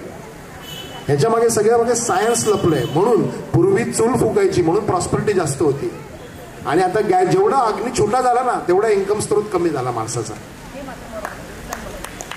पण तुम्ही जेवढा अग्नी, मी नेहमी सांगतो माझ्या क्लायंटला की जेव्हा पण तुम्ही अगरबत्ती लावाल ना, तो अग्नीवरती लावा. म्हणजे गॅस चालू करा तिथे. आपण काय करतो, 50 पैशाचा माचीसवरती तेली जळवतो, तिचा अग्नी एवढंच दिसतो आपल्याला. त्यात आपल्याला पैसेही पुरत नाही, रिलेशनही पुरत नाही, प्रॉस्पेरिटी पुरत नाही, ना प्रोडक्टिव्हिटी पुरत, काहीच होत नाही त्याच्याने. डायरेक्ट गॅसवर अगरबत्ती लावायची, 2 सेकंदाचं काम आहे. असं जर काय, पहिले गॅसला ओवाळायची, मग देवाला ओवाळायची. म्हणजे होतं काय, तो जो फायर आहे ना, तो 2 सेकंद फायर बघायला मिळतो. आणि तो 2 सेकंद फायर जर 45 दिवस तुम्ही बघितलं, म्हणजे की 2 वेळा जर बघितला, सकाळी अगरबत्ती संध्याकाळी अगरबत्ती 2 वेळा बघितला, तर किती वेळा बघितला तुम्ही, तो डिवाइड बाय 2 करा, 45 × 2 90 वेळा. आणि 90 चुकलं नाही, माझं मॅथमॅटिक एकदम कठीण आहे माझं, म्हणून विचारलं. तर 45 90, मग 90 मध्ये मग तुम्हाला जेव्हा 90 वेळा तो अग्नी बघायला मिळतो ना, तेव्हा तुम्ही माझ्याकडे या, काय रिझल्ट मिळाला तुम्हाला सांगाल. तो अग्नी, आता आपण काय एवढूसा अग्नी बघतो, काहीच होत नाही त्याच्यामध्ये. म्हणजे ह्या सगळ्या किचनच्या गोष्टी आहेत. आणि किचनच्या माझं कन्सल्टेशन फक्त किचन कन्सल्टेशन असं पण आहे माझ्या सिगमेंटमध्ये, असं आहे. तर हे गोष्टी आहेत. तर मॅडमनी खूप चांगला प्रश्न विचारला आणि याच्या माध्यमातून आपल्याला खूप चांगला कॉन्टेंट डिलिव्हर झाला. त्याबद्दल रत्ना मॅडमचे थँक्यू व्हेरी मच. छान आणि सोप्या शब्दात छोटे छोटे उपाय सांगितल्याबद्दल सर तुमचेही धन्यवाद. वास्तुकार मानाच्या पैठणीमधला 3रा सेगमेंटमधला 3रा प्रश्न आपल्याला विचारतायत अश्विनी मॅडम. आपल्या शास्त्रामध्ये तिन्ही सांजेची वेळ याला किती महत्त्व आहे हे आपण सर्वच जाणतो. पण आता असं आहे की धकाधकीच्या जीवनामध्ये जिथे नवरा बायको दोघेही वर्किंग आहेत आणि त्यावेळी ही वेळ नाही पाळली जात. तिन्ही सांजेला जो दिवा आपण लावतो, लक्ष्मी दारात यायची वेळ असते, ती वेळ काही ना काही कारणामुळे चुकली जाते. मग अशा वेळी ज्यावेळी आपण घरी येतोय आणि तेव्हा आपण देवाला दिवा लावतोय वगैरे, तर ते कितपत योग्य आहे किंवा त्याचा काही ॲडव्हर्स इफेक्ट किंवा चांगला इफेक्ट खरंच होतो का, याबद्दल मला क्युरियोसिटी आहे आणि हाच माझा प्रश्न आहे, मला विचारायचा आहे. आपल्या शास्त्रामध्ये तिन्ही सांजेची वेळ ह्याला खूप महत्त्व आहे, आपण सगळं जाणतो, ठीक आहे. तर आताच्या धकाधकीच्या जीवनामध्ये जेव्हा एक कपल जे खूप बिझी असतं आणि त्यांना ती वेळ घरी यायची वेळ ही निश्चित नसते आणि त्यांना ती तिन्ही सांजेची वेळ पाळता येत नाही, तर अशा वेळी लेट येण्यामुळे वगैरे ती वेळ चुकली जाते. म्हणजे लक्ष्मी घरात यायची वेळ आणि त्यावेळेला आपल्या दाराला कुलूप आहे, तर मग ती वेळ आपण चुकवतो आणि नंतर उशिरा आल्यामुळे का होईना मग आपण घाईघाईत कसंही दिवाबत्ती करतो आणि मग त्या घटनेचा काही चांगला किंवा वाईट असा काय इफेक्ट होतो याबद्दल जाणून घ्यायला आवडेल. Thank you very much for repeat. माझं डोक्यामध्ये वेगळेच विचार चालू होते, पण काय हरकत नाही. मॅडमनी खूप चांगला प्रश्न विचारला अश्विनी मॅडमनी. जसं की त्यांनी म्हटलं की दिवा लावायची वेळ ही फार स्पेसिफिक आहे आणि खूप 45 मिनटे खूप महत्त्वाची आहेत. हे 45 मिनटं ब्रह्ममुहूर्ताची पण आहेत. म्हणजे जसं मी तुम्हाला सांगेल 3:33 ते 4:44 आणि 4:44 ते 5:55. म्हणजे हा सेकंड स्लॉट तर खूप ठीक आहे. पहिला स्लॉट खूप ऑड आहे, म्हणजे खूप इफेक्टिव्ह आहे ॲक्च्युली. परत दुसरा जो स्लॉट आहे तो 11:45 ते 1:30 वाजेपर्यंत दुपारचा. म्हणजे उत्पत्ती बघा, उत्पत्ती, स्थिती आणि लय. उत्पत्तीचा टायमिंग ब्रह्ममुहूर्त, स्थितीचा टायमिंग दुपारी किती वाजता 11:45 ते दुपारी 1:30 वाजेपर्यंत हा स्थिती. आणि मग लयाचा टायमिंग म्हणजे काय 6:45 ते 8 वाजेपर्यंत है ना. तर हा आपण मुंबईकरांसाठी थोडा अर्धा तास वाढून घेतलेला टाईम आहे त्याच्यामध्ये, आहे की नाही. कारण जसं मॅडम म्हटलं तसं प्रश्न सहीकडेच आहे. पण होतं काय, त्यावेळेला जर बंद आहे ना तर ते बंद आहे. त्या वेळेला जी किंमत आहे ना ती किंमत तुम्ही कुठल्या बँकेच्या अकाउंटमध्ये मोजू शकत नाही, मी तुम्हाला डॅम शुअर सांगतो असं आहे. पण त्यावेळेला जर तुमच्याकडे होत असेल ना तर तुमच्यासारखं नशीबवान व्यक्ती कोणीच नाही, एवढं समजून घ्या तुम्ही. आणि जर होत नाही आणि मग जसं मॅडम म्हणतात की मग आपण किती वाजता घाईघाईत येतो आणि मग ते करतो, मग त्यामध्ये 2-3 गोष्टी मी सांगतो की आता करायचं काय. तर म्हणजे possibilities can be something there, काहीतरी तर करावं लागेल ना आपल्याला. तर मग आपल्याला तिथे काय करायचं आहे, एक म्हणजे आपल्या ड्रॉइंग रूममध्ये हॉलमध्ये तुपाचा दिवा लावायचा. जेव्हा पण तुम्ही याल तेव्हा तुपाचा दिवा लावायचा. जेव्हा पण तुम्ही जाल तेव्हा पण जायच्या आधी थोडा वेळ तुपाचा दिवा लावायचा. दुसरं, काळ्या रंगाची अगरबत्ती वापरायची नाही, कारण काळ्या रंगाच्या अगरबत्तीमध्ये एकतर केरोसिनचं प्रमाण खूप असतं आणि सेकंड थिंग म्हणजे वेगवेगळ्या पद्धतीचे कॉन्टेंट वापरून ती बनवली जाते. मसाला अगरबत्ती ती थोडी इफेक्टिव्ह असते, म्हणजे जास्त पॉझिटिव्ह इफेक्टसाठी तुम्ही फक्त मसाला अगरबत्ती वापरू शकता तुमच्या वास्तूमध्ये, है ना. तर हा एक पॉईंट त्याच्यामध्ये झाला. आणि तुपाचा दिवा तुम्ही लावायला पाहिजे, हा एक पॉईंट त्याच्या. आणि भीमसेन कापूर तुम्ही पॅसिव्हली जाळायला पाहिजे. तुमच्या वास्तूमध्ये पॉझिटिव्ह रिझल्ट मिळण्यासाठी भीमसेन कापूर हा मिळतो. नॉर्मल कापरापेक्षा 4 पट किंमत थोडी जास्ती त्याची, पण त्याचे रिझल्ट 10 पट जास्ती आहे असं. तर तसं तुम्ही करायला पाहिजे. हे मी इथे सांगतो. आता ज्यांना वेळा मॅनेज होत नाहीत त्यांनी हे करा, ज्यांना वेळा मॅनेज होत आहेत त्यांनी ते वेळेत करा, तुम्हाला अजून चांगले रिझल्ट मिळते, आहे ना. तर अश्विनी मॅडमने खूप चांगला प्रश्न विचारला. Thank you very much. तसं बघायला गेलं तर हा खरंच माझा पर्सनल क्वेश्चन होता, कारण की माझ्या डोक्यात ते नेहमी राहायचं की मला ही वेळ नाही पाळता येते. जेव्हा घरी होते, लॉकडाऊन होते, तेव्हा सगळं वेळ काळ पाळली जायची आणि आता असं झालं की लेट यावं लागतं, त्यामुळे ती पाळली जाते. त्यामुळे कुठेतरी ती मनात रुकरुक असायची की 3 सांज होते आणि दिवा लागला नाहीये. तर सरांनी जो मार्ग सांगितलाय तो नक्कीच मी तो अवलंबायचा प्रयत्न करेल. Thank you so much sir. अवलंबल्यानंतर जो फायदा होईल त्याच्यामध्ये प्रॉफिट शेअरिंग पण द्या मला. मला फायद्याची अपेक्षा नाही, कारण मी माझ्या जीवनामध्ये अतिशय छान आहे, खूप छान आहे. माझ्या स्वामी समर्थांनी खूप चांगलं जीवन दिलं, त्यांचे अनंत आभार आहेत माझ्या वती, है ना. आणि जसं की आपण बघितलं इकडे वास्तुकर मानाच्या पैठणीमध्ये 3 सेशनमध्ये 3 क्वेश्चन आन्सरिंग इथे झालेली आहे आपली यशस्वीरित्या पूर्ण. आणि मी कंटेस्टंट्सला थोडा वेळ थांबण्याची अनुमती मागेन.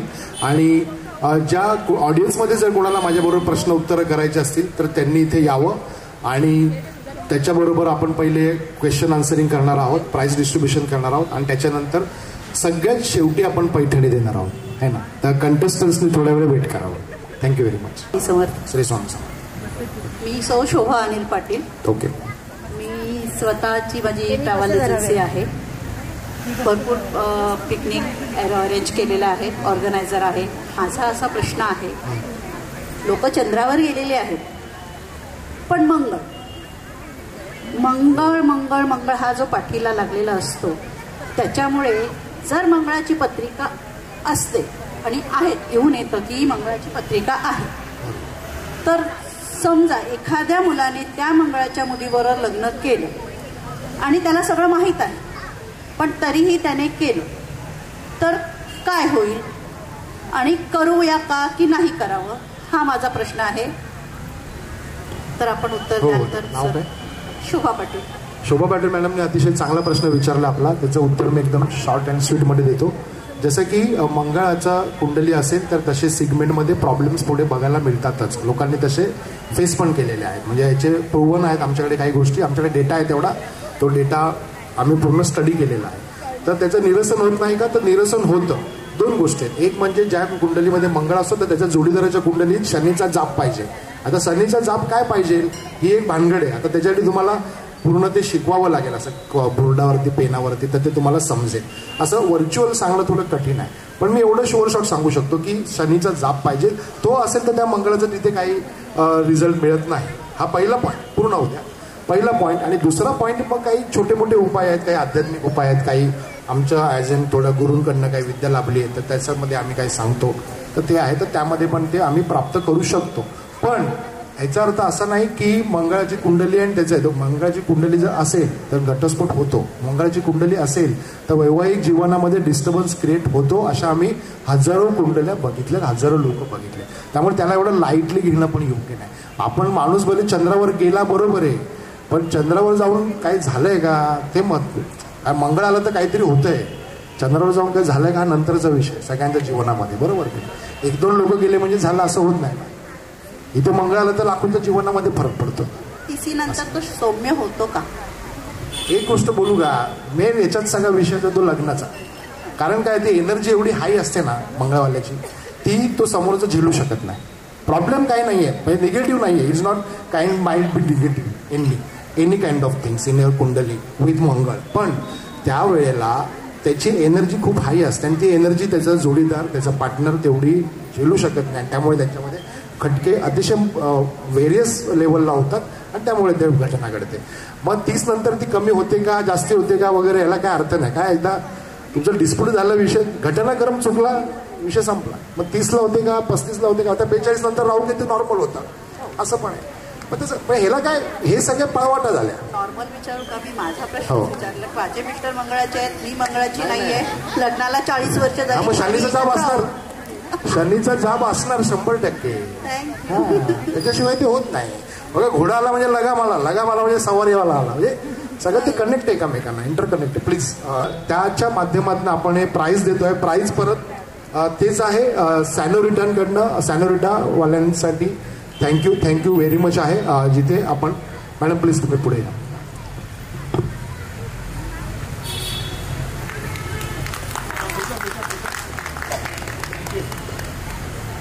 नमस्कार. मी सौ गायत्री गणपत राणे. माझा सरांना हा प्रश्न आहे की मूळ नक्षत्रावर जन्मल्या मुलाची शांती करावी का? काय मॅडम खूप चांगला प्रश्न विचारला. मूळ नक्षत्र म्हणजे मूळ म्हणजे स्वामी समर्थांचं वाक्य आहे, मूळ ते मूळ आहे असं.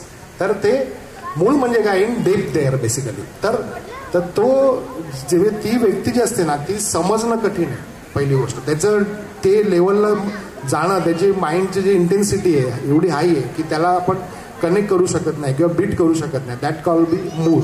तर मूळ नक्षत्राचं 2-3 गोष्टी आहेत. आता ते सिगमेंटप्रमाणे बघायला गेलं ना तर त्यावेळेला ते शांती होत नाही, म्हणजे एका स्पेसिफिक एजमध्ये वगैरे वगैरे जो विषय आहे. तर तसं ते होणं फार गरजेचं आहे आणि ते होत नाही. मग त्याच्यामध्ये आम्ही काय आमच्या आध्यात्मिक उपाय आहेत, काही गोष्टी आहेत त्यामध्ये तिथे सजेस्ट करतो कसं करायचं. आणखी त्याच्यात आहे की मूळ नक्षत्राचं लग्न करताना जी शांती करावी लागते का, किंवा काय म्हणतात तो तिचा गांधर्व विवाह करावा लागतो, हे बरोबर आहे? काय होतं आता, एक तर 2 गोष्टी फार महत्वाच्या आहेत. आता कसं असतं, आता शिक्षणाची जी सुरुवात आहे ती आपली KG किंवा पहिली असं आपण सुरुवातीपासून ते चालू करतो, बरोबर की नाही. मग आता त्याचं एज आहे, त्या एजमध्ये जर सुरुवात झाली तर ठीक आहे. मग आता 10व्या वर्षाच्या मुलाला आपण KG मध्ये किंवा मॉन्टेसरीमध्ये किंवा 1 नंबरमध्ये नाही टाकू शकत ना. तो पुढे गेला, एज पुढे गेला त्याचं. मग त्यावेळेला ती घटना घडली का नाही घडली, म्हणजे ते जे करायचं होतं तिचा प्रेशियस टाईम तो होता का नाही होत. मग आता हे सगळं पुढचं काही लॉजिक नाही त्याला, मला असं वाटतं. कारण का हे सगळ्या पळवाट आहेत. मग असं त्याला आध्यात्मिक मार्ग आहेत वेगळे दुसरे, पण असं म्हणजे माझं स्वतःचं मत आहे याच्यामध्ये. असं ऑडियन्स बरोबर क्वेश्चन आन्सरिंग करतोय आपण आणि त्यामध्ये आपण देत आहोत सॅनोरिटाचं जे 1 ग्रॅम गोल्डचं जे शोरूम आहे जांभळे नाक्याला, त्यांचं गिफ्ट हॅम्पर आणि एक चांदीची छोटीशी भेटवस्तू. शंकराच्या पिंडीवर बेलवाते वाकून गणपतरावांचं नाव घेते, सर्वांचा मान राखून. अरे वा वा वा. वास्तुकार मानाच्या पैठणीमध्ये आपण पैठणी वाटण्याच्या सिगमेंटला येऊन थांबलेलो आहोत. इथून पुढचं शूट आपलं पैठणी वाटण्याचं सिगमेंटचं होणार आहे. पण त्याआधी आपल्याला संस्थेची माहिती देणार आहे. ज्या संस्थेने हा कार्यक्रम आपला आयोजित केला होता, लेक माहेरची कट्टा या संस्थेचं नाव आहे. त्याबद्दल या सर्वांचे खूप खूप मनपूर्वक धन्यवाद मागतो, आभार मानतो. आणि यांनी मला इथे एवढं छान व्यासपीठ उपलब्ध करून दिलं आणि तुमच्यासारखे खूप छान ऑडियन्स मला लाभले आजच्या या एपिसोडमध्ये. त्यामुळे आपल्या सगळ्यांचे आभार मानतो आणि लेक कट्टा माहेरची यांच्या ज्या संचालिका आहेत, त्यांच्या ज्या ऑर्गनायझर आहेत, त्यांना त्यांच्या हातामध्ये माईक सुपूर्द करतो. त्या मॅडम. बऱ्यापैकी सगळ्यांनाच माहिती आहे की लेक माहेरचा कट्टा हा आपला जो समूह आहे तो 3.5 लाख महिलांचा आहे आणि या समूहाअंतर्गत आपण विविध उपक्रम ठेवतो, जसे की एक्झिबिशन्स असतील, ट्रिप्स असतील, किंवा आपण जेव्हा एखाद्याची समस्या असेल, काहीही असेल, हेल्थ असेल किंवा कौटुंबिक असेल, तर तिथे आपण आपल्या समस्या मांडतो आणि बऱ्याच आपल्यापैकी सगळ्याजणी तिथे उत्तरे देतात आणि त्यांच्या शंका दूर करतात. तर आज साधारणपणे 5 वर्ष झालेले आहेत आपल्या या लेक माहेरचा कट्टा या ग्रुपला आणि सर्व मिळून म्हणजे 3.5 लाख महिला तर आहेतच, पण त्यातून बाकी बाकीचे जे ग्रुप्स आहेत आपले, तर एकूण 12 लाखाच्या आसपास आपले मेंबर्स आहेत. तर मला फक्त एकच इच्छा आहे की आज ह्या सगळ्याजणी इथे आहेत तर नेक्स्ट टाइम इथे असाव्यात आणि प्रत्येकीला म्हणजे स्वतःच्या पायावरती उभा राहण्याची संधी LMK कडून मिळो.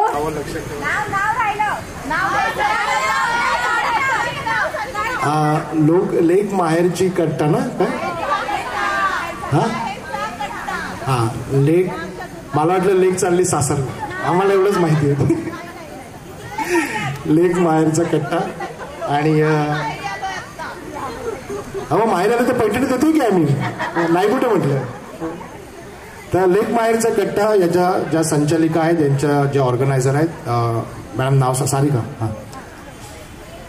सारिका मॅडम, आणि सारिका मॅडमला आपण देत आहोत वास्तुकर मानाच्या पैठणीमध्ये. आपल्याला त्यांनी खूप छान संधी उपलब्ध करून दिली ही, आणि त्यामुळे आपण त्यांना इथे देत आहोत एक चांदीची छोटीशी भेटवस्तू.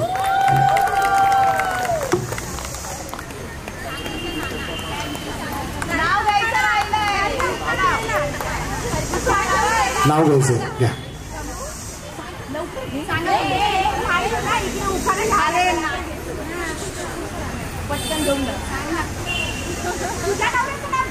प्रमोद आले.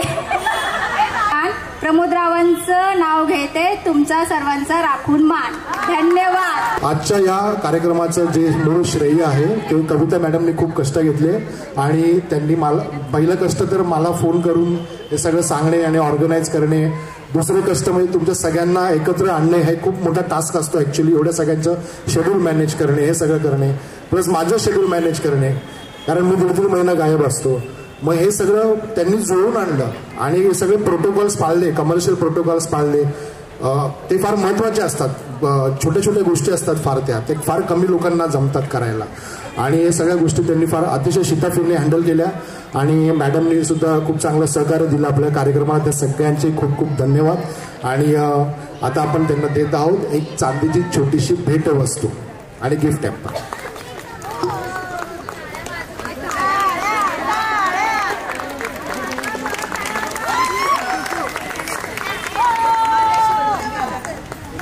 एक मिनिट गिफ्ट आला, गिफ्ट तुला घ्या उखाणा घ्याव काय.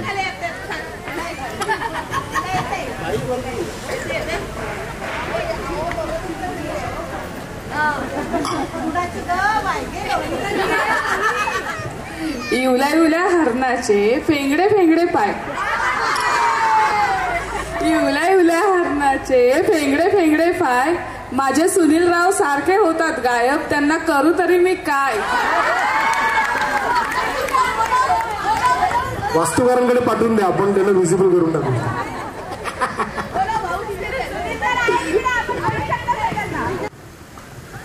शिवाजी महाराजांचं स्वराज्य, जिजामाऊचं स्वप्न, संभाजीराजांचा पराक्रम, पेशव्यांचं स्वप्न, सावित्रीबाई फुल्यांचा निर्धार, सावरकरांचा आधार, या सगळ्या महात्म्यांना स्मरून प्रशांतचं नाव घेते आज वास्तुकार पैठणीकार आणि माझ्या लाडक्या सगळ्या मैत्रिणींचा मान राखून. पैठणीमध्ये आपण आलेलो आहोत सगळ्यात महत्वाच्या राऊंडला. इकडे जरा शांतता ठेवली तर बरं होईल बाजूला, कारण सगळ्यात मोठ्या सेगमेंटची शूटिंग आपली आता इथे होतीये. वास्तुकार मानाच्या पैठणीचा एपिसोड नंबर आहे 16, आणि ज्या चॅनलवरती हा एपिसोड दिसणार आहे त्याचं नाव आहे आस्क वास्तुकार गुरु, आणि हे यूट्यूब चॅनल आहे आपलं, ज्याला आतापर्यंत 1.25 लाखपेक्षा जास्त लोकांची व्ह्यूवरशिप मिळाली. ती फक्त आणि फक्त तुमच्या दिलेल्या प्रतिक्रियेमुळे, तुमच्या दिलेल्या रिस्पॉन्समुळे. त्याबद्दल आपल्या सगळ्यांचे खूप खूप धन्यवाद, मनपूर्वक धन्यवाद. आणि 1300 सबस्क्रायबर झालेले आहेत आतापर्यंत. तर आजच्या या सेगमेंटमध्ये 3ऱ्या नंबरचं प्राइज मी देत आहे. 3ऱ्या नंबरचं प्राइज आहे चांदीचा गणपती आणि सॅनोरिटाचं मोठं गिफ्ट हॅम्पर आहे, ज्याची प्राइस थोडी वेगळी आहे. तर ती फक्त विनरसाठी कस्टमाइज करून दिली आहे. सॅनोरिटा 1 ग्रॅम गोल्ड जे शोरूम आहे जांभळे नाक्यावरती, भूषण वैद्य आणि प्राची वैद्य या सर आणि मॅडम यांच्या माध्यमातून ती संधी आपल्याला उपलब्ध झाली, आणि त्याच्या माध्यमातून आपण हे इकडे त्यांना गिफ्ट देत आहोत. तर वास्तुकार मानाच्या पैठणीमध्ये अश्विनी मॅडमनी पटकावलेलं आहे 3ऱ्या नंबरचं प्राइज, जे आहे चांदीचा गणपती आणि सॅनोरिटाचं गिफ्ट टॅम्पर.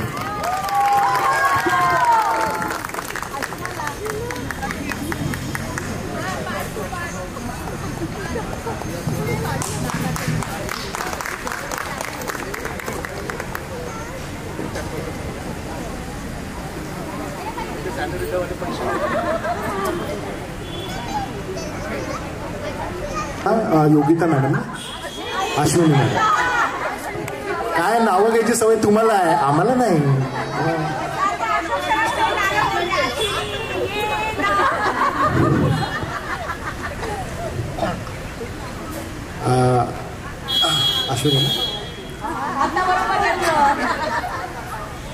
अश्विनी मॅडम आता उखाणा घेतील. यमुना नदीच्या पात्रात पडते ताजमहालाचे प्रतिबिंब. यमुना नदीच्या पात्रात पडते ताजमहालाचे प्रतिबिंब. अनुजरावांचं नाव घ्यायला मला लागत नाही विलंब. थँक्यू. क्या बात, खूप छान नाव घेतलं तुम्ही, फक्त जरा विलंब झाला. चला, वास्तुकर मानाच्या 16व्या एपिसोडच्या दुसऱ्या विजेत्यांचं नाव मी जाहीर करतोय. वास्तुकर मानाच्या पैठणीच्या दुसऱ्या विजेत्याचं नाव आहे श्राव्या मॅडम. त्यांना मी देत आहे वास्तुकर मानाच्या पैठणीच्या माध्यमातून एक सोन्याची नथ आणि सॅनोरिटा 1 ग्रॅम गोल्ड शोरूम, जे जांभळी नाक्यावरती आहे. भूषण वैद्य आणि प्राची वैद्य त्यांचे ओनर आहेत. तर तुम्ही सगळ्यांनी, तुम्हा सगळ्यांना पण मी सॅनोरिटाचे गिफ्ट टॅम्पर्स द्यायला आणलेले आहेत. कोणीही गिफ्ट टॅम्पर घेतल्याशिवाय घरी जाऊ नये. आणि विजेत्यांनी सुद्धा त्यांच्याकडे डेफिनेटली जावं. खूप चांगले चांगले व्हरायटीज, खूप चांगली चांगली रेंज त्यांच्याकडे 1 ग्रॅम गोल्डमध्ये आहे. आणि त्यांची USP आहे महाराष्ट्रातलं सगळ्यात स्वस्त 1 ग्रॅम गोल्डचं शोरूम आहे ना. तर मी मला नाव सांग. तर श्राव्या मॅडमला देत आहे सोन्याची नथ आणि गिफ्ट टॅम्पर.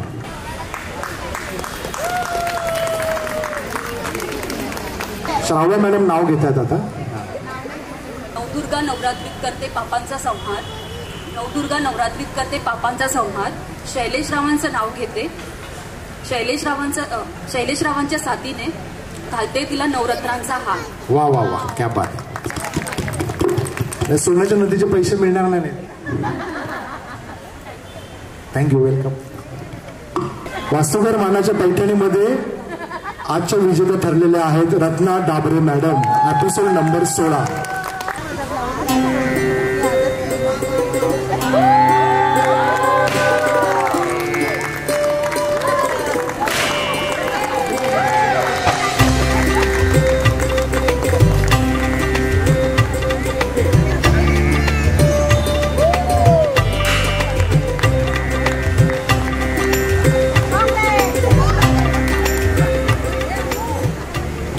आणि वास्तुकर मानाच्या पैठणीच्या पहिल्या विजेत्यासाठी एक सॅनोरिटा 1 ग्रॅम गोल्ड शोरूम आहे जांभळी नाक्यावरती. भूषण वैद्य आणि प्राची वैद्य हे आमचे स्पॉन्सर्स आहेत. आणि त्यांच्यासाठी एक वेगळं गिफ्ट वाउचर फर्स्ट नंबर प्राईजसाठी त्यांनी दिलेलं आहे.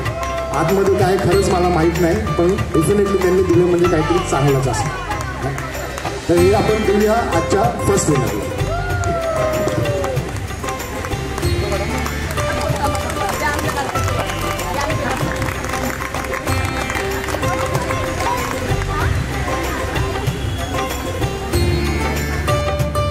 LMKच्या संगतीत वास्तुकारांनी आणली आहे मानाची पैठणी आज. LMKच्या संगतीत